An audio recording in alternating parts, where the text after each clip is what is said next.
నమస్తే, welcome to our channel. నేను పద్మని. ప్రస్తుతంతో పాటు ప్రముఖ ఆధ్యాత్మికవేత్త, వాస్తు జ్యోతిష పండితులు, లలిత ఉపాసకులు బ్రహ్మశ్రీ నానాజీ పట్నాయక్ గారు మనతో పాటు ఉన్నారు. మాట్లాడతాం సార్. నమస్తే సార్. శ్రీమాత్రే నమః. శని వక్రగతికి సంబంధించి కర్కాటక రాశి వారికి ఈ 138 రోజులు ఎలా ఉండబోతున్నాయి సార్? కర్కాటకం వారికి గనక చూసుకున్నట్లయితే ప్రధానంగా ఇక్కడ మీకు భాగ్యంలో ఉండే శని వక్రించి అష్టమం వైపు ప్రయాణం జరుగుతుంది. అష్టమంలో రాహు ఉన్నాడు, 3లో శుక్రుడు నీచబడి ఉంటున్నాడు ఆగస్టు మాసంలో. అయితే మీకు ఇది జూలై 27వ తేదీ నుంచి డిసెంబర్ 10 వరకు ఉంటుంది. కాబట్టి ఈ యొక్క గ్రహస్థితి అంటే ఈ వక్రగతి వీళ్ళు ప్రధానంగా ఇక్కడ వీళ్ళు చూసుకోవాల్సిన జాగ్రత్త ఏమిటంటే వక్రించిన శని 3లో ఉండే నీచబడ్డ శుక్రుడిని చూస్తున్నాడు. సో వీళ్ళు ఎవరితోనైనా స్త్రీలతో అగ్రిమెంట్స్ కావచ్చు, లేకపోతే ఏదైనా ఇచ్చిపుచ్చుకోవడాలు కావచ్చు, ఏదైనా ఒక మాట మాట్లాడడం కావచ్చు. ఈ యొక్క విషయంలో ఆగస్ట్ ఎండింగ్ వరకు శని వక్రించిన శని 3లో ఉండే శుక్రుడిని చూస్తున్నాడు. కాబట్టి ఈ జాగ్రత్త ఖచ్చితంగా తీసుకోవాలి.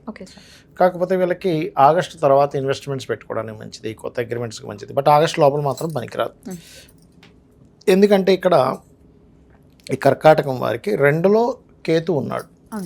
సో కేతు ధనస్థానంలో ఉన్నాడు కాబట్టి వీళ్ళు ఎక్కువగా గణపతి ఆలయాలకు వెళ్ళడం, ఉలవలు బొబ్బర్లు దానంగా ఇవ్వడం ఇవి ఎక్కువగా చేస్తుండాలి. అయితే ఎప్పుడైతే ఈ శని వక్రించి అష్టమం వైపు వెళ్తున్నాడో కొంచెం జల ప్రాంతానికి వెళ్ళేవాళ్ళు, గుహలు, కేవ్స్ లాంటి ప్రదేశాలకు వెళ్ళేటువంటి విషయంలో కొద్దిగా జాగ్రత్తగా ఉండాలి. కాకపోతే రీసెర్చెస్ చేస్తుంటారు, పిహెచ్డీస్ చేస్తుంటారు, వాళ్ళకి మంచిది. మరి చెప్పాలంటే శని వక్రగతి అనేటువంటిది ఉద్యోగం మార్పిడి కూడా చూపిస్తుంది వీరికి. ఇప్పుడు ఉద్యోగం మారుతారు. Right sir. ఆరోగ్యం ఎలా ఉంటుంది సార్ వీరికి? ఆరోగ్యం అంటే ఈ కర్కాటకం వారికి కుజుడు మంచివాడే, ఫస్ట్ 6th లార్డ్, ఆయన 12వ స్థానంలోకి వస్తున్నాడు. సో శని వక్రించి వీరిద్దరూ డ్యూయల్ సైన్స్లో ఉంటున్నారు. కాకపోతే ఇక్కడ ఏంటంటే కొంచెం ఈ కాళ్ళ మంటలు అంటారు చూసారు, అలాంటివి తప్పితే పెద్ద పెద్ద ఇబ్బందులు అయితే ఉండవు. లగ్నంలో గురువు ఏమైనా హెల్ప్ చేస్తూ ఉంటాడా అనుకోవచ్చు సార్? గురువు కొంచెం కంబస్ట్ అయి ఉన్నాడు కదా, కొంచెం స్ట్రక్కింగ్ యోగం ఇస్తాడు, కొంత పేరు ప్రఖ్యాతులు ఇస్తాడు అక్కడ. కాకపోతే ఆ కంబస్ట్ అవ్వకపోయి ఉండి ఇంకా మంచి యోగం ఇచ్చేవాడు. బట్ ఆయన రవి వెళ్ళిపోయాక కూడా కొంచెం గురువు శని ఎనర్జీస్తూ ఉన్నాడండి అక్కడ. కాబట్టి మంచి ఫలితాలు ఇస్తాడు, ఇవ్వడం కాదు కర్కాటకం వారికి. బట్ ఏంటంటే శని ఎనర్జీస్తూ ఉన్నందుకు కొంచెం హెల్త్ ఇష్యూస్ ఓ పక్క ఇస్తూ, ఓ పక్క పేరు ప్రఖ్యాతులు ఇస్తూ, మళ్ళీ జ్ఞానాన్ని ఇస్తూ, ఇలా మల్టిపుల్గా అక్కడ విషయాలన్నీ దొరుకుతూ ఉంటాయి అన్నమాట. రైట్. అయినప్పటికీ పర్టికులర్గా శని రీత్యా ఇబ్బందుల నుంచి బయటపడాలంటే ఎటువంటి పరిహారాలు చేసుకోవాలో ఇప్పుడు తెలుసుకుందాం. మరి రిజల్ట్స్ ఎలా ఇవ్వబోతున్నాడు అనేది మీరు చెప్పేశారు సార్. మరి పరిహారాలు ఖచ్చితంగా చేసుకోవాలంటే శని అంటేనే భయం కదా. సో ఎటువంటి పరిహారాలు ఆయన ఇంపాక్ట్ నుంచి మేము బయటపడడానికి ఉపయోగపడతాయి సార్? తప్పకుండా అమ్మ. ఫస్ట్ ఆఫ్ ఆల్ ఏంటంటే పరిహారము అనేటువంటిది ఏంటంటే ఎప్పుడు కూడా శనికి సంబంధించినటువంటిది నువ్వులు దానంగా ఇవ్వడం. ఓకే. అదేవిధంగా కాస్త ఓల్డ్ ఏజ్ హోమ్స్ లేదా పెద్దవాళ్ళు ఉంటే వాళ్ళకి సేవ చేయడము, నూనెని ఆలయాల్లో దీపారాధన కనివ్వడం చేస్తూ ఉండాలి. అయితే ఇది శని మనకిప్పుడు గోచారంలో వక్రిస్తున్నాడు, కానీ వాళ్ళ పర్సనల్ చార్ట్స్లో కూడా ఒక గ్రహం వక్రించినందుకు భృగునందనాడి అనేటువంటి దాంట్లో ఒక విషయం చెప్పారు. అది పెండింగ్ కర్మ అంటాం దాన్ని మనం. అంటే ఏ గ్రహం వక్రించినా అది పెండింగ్ కర్మ. శనే వక్రించాడు అనుకోండి, వీళ్ళు పాస్ట్ లైఫ్లో చేయాల్సిన వర్క్ చేయలేదు, అది వర్క్ చేయడానికి వచ్చారు ఒకటి. రెండవది వీళ్ళు ఉన్న ప్రదేశం నుంచి మారితే వీళ్ళ కెరీర్ బాగుంటుందని కూడా అర్థం. అయితే ఇట్స్ డిపెండ్ ఆన్ శని. ఇప్పుడు వాళ్ళ పర్సనల్ చార్ట్లో పలానా దగ్గర వక్రించారు, ఆ వెనక రాశి నుంచి 159లో ఏ గ్రహాలు ఉన్నాయో చూడాలి. దాన్ని బట్టి వాళ్ళు ప్లేస్ మారడం వల్ల అభివృద్ధి ఉంటుందా ఉండదా అనేది తెలుస్తుంది. ఇంకోటి ఏంటి, డ్యూయల్ సైన్ వైపు వెళ్తుంటే రెండు జాబ్స్ చేస్తారని అట్లా చెప్పొచ్చు. ఎందుకంటే కర్మ 2 ప్లేసెస్కి ఆక్యుపై చేస్తున్నాడు కదా అట్లా. అదేవిధంగా జీవుడు వక్రించాడు అనుకోండి, వీళ్ళు ధర్మకార్యాలు కొన్ని పెండింగ్ ఉన్నాయి పూర్వజన్మల్లో. అంటే గురువు ధర్మకార్యాలు, జ్ఞానం సంబంధించినవి, లేకపోతే కొంతమంది చూడండి గుళ్ళు కట్టిస్తూ ఉంటారు, తీర్థయాత్రలకు వెళ్తూ ఉంటారు, దేవత వాటి దగ్గరికి అక్కడ సేవలు చేస్తూ ఉంటారు. ఇప్పుడు కొంతమంది పూజారులు ఉన్నారు, లేకపోతే వీళ్ళు ఉన్నారు దేవతా సంబంధించిన అదే టెంపుల్స్లో. వాళ్ళందరూ కూడా పాస్ట్ లైఫ్లో కొంత కర్మ బ్యాలెన్స్ ఉంది వారికి, లేకపోతే అంత ఈజీగా రాదు అది. అదేవిధంగా కొంత ఉపాసనలు చేసేవారు, అవన్నీ కూడా జూపిటర్ వక్రించినందుకు వాళ్ళు చేస్తే క్లియర్ అవుతుందని అర్థం. అలాగే మెర్క్యూరీ రిట్రో అనుకోండి, వీళ్ళు నాలెడ్జ్ షేరింగ్ చేయాలి. నాలెడ్జ్ షేర్ చేస్తేనే వీళ్ళకి ఈ జన్మ క్లియర్ అవుతుంది, అదర్వైజ్ అవ్వదు. మీరు గమనించవచ్చు, ఇవి చేస్తూ ఉంటే వీళ్ళ లైఫ్లో అభివృద్ధి కూడా ఉంటుంది. అంటే వీళ్ళు అరువు పెరగకుండా వర్క్ చేస్తున్నారు శని వక్రగతి వాళ్ళకి బాగుంటుంది లైఫ్. అదేవిధంగా దేవతా క్షేత్రాలు వెళ్ళడం చేస్తున్నారు, వీళ్ళ లైఫ్ అక్కడ నుంచి స్టార్ట్ అవుతుంది బాగుండడం అనేది.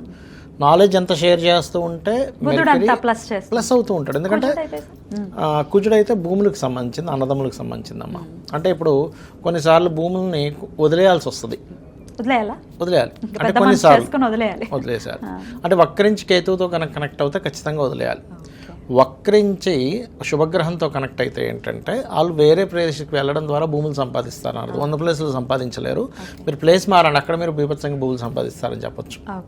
అలా అలాగే శుక్రుడు అనుకోండి, వీళ్ళకి జనరల్గా ఏమవుతుంది అంటే ఎవరికైనా శుక్రుడు వక్రించాడు అంటే వివాహం విషయంలో సంబంధాలు చూసేటప్పుడు దగ్గర దాకా వచ్చి మిస్ అవ్వడం ఖచ్చితంగా జరుగుతుంది. అందులో పర్టికులర్గా 7th హౌస్లో కనుక శుక్రుడు వక్రిస్తే ఇంకా ఖచ్చితంగా జరుగుతుంది. 7th హౌస్లో ఏదైనా గ్రహం వక్రిస్తే వాళ్ళకి సంబంధం ఓకే అనేట్టు ఓకే వెనక్కి వెళ్ళడం జరుగుతూ ఉంటుంది. అదొక రకంగా దోషం పోయినట్టు అలా జరిగిందంటే వివాహానికి ముందు. అలాగే వీళ్ళకి లగ్జరీ ఫైనాన్స్ సంపాదన లగ్జరీ అంతా కూడా వేరే ప్రదేశానికి వెళ్ళడం వల్ల బాగుంటుందని కూడా చెప్పొచ్చు. అయితే ఇక్కడ ఏంటంటే అది స్త్రీ జాతకం అనుకోండి, ఇంకా ఖచ్చితంగా స్త్రీమూర్తికి మార్పు వల్ల బాగుంటుందని చెప్పాలి. కాకపోతే ఇక్కడ ఏంటంటే ఎప్పుడైనా ఏదైనా గ్రహం వక్రించినప్పుడు, ఉదాహరణకి ఇప్పుడు వృషభంలో ఉండి శని వక్రించాడు, అప్పుడు నీచం వైపు వెళ్తుంది. అదే వృశ్చికంలో ఉండి వక్రించాడు, ఉచ్చం వైపు వెళ్తుంది. అంటే అది ఏ స్థానంలోకి వెళ్తుంది ఈజ్ మోస్ట్ ఇంపార్టెంట్. అంటే అది ఉచ్చమా నీచమా, ఫ్రెండ్లీ సైన్లోకి వెళ్తుందా, ఎనిమీ సైన్లోకి వెళ్తుందా, న్యూట్రల్గా ఉండే సైన్లోకి వెళ్తుందా ఈజ్ మోస్ట్ ఇంపార్టెంట్.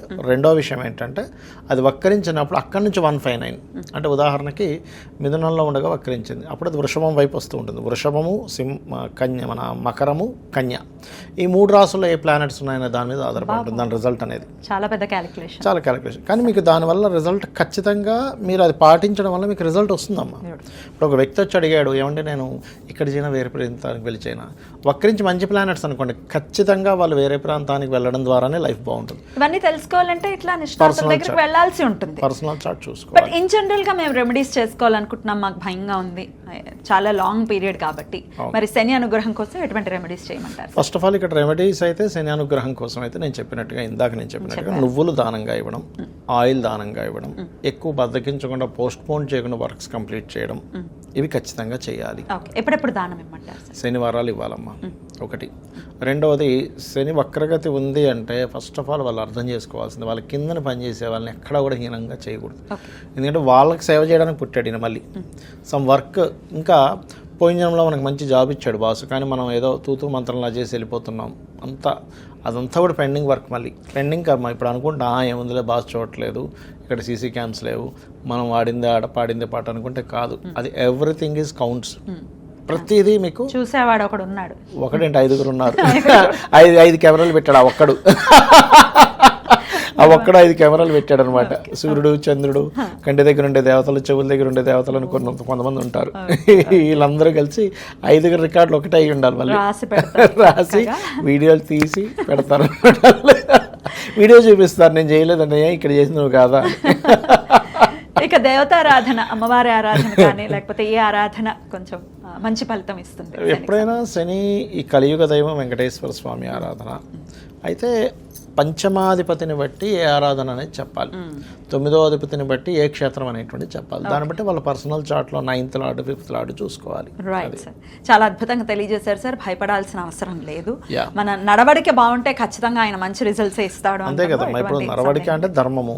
ఇప్పుడు లలితసహస్రనామాల్లో ధర్మాధ్యక్ష, ధనాధ్యక్ష, ధనధాన్య విబద్ధిని అంటుంది. అంటే ధర్మానికి అధ్యక్షురాలు. ధర్మానికి అధ్యక్షురాలు అయినప్పుడు ఆ ధర్మంగా ఉంటే అమ్మవారే ఓకే వీడు ధర్మంగా ఉన్నాడు రా అని చెప్పి ఆవిడే ధనం ఇచ్చేది. ఖచ్చితంగా. అద్భుతం సార్, చాలా వివరంగా మాకు తెలియజేసినందుకు కృతజ్ఞతలు సార్. నమస్తే. శ్రీమాత్రే నమః.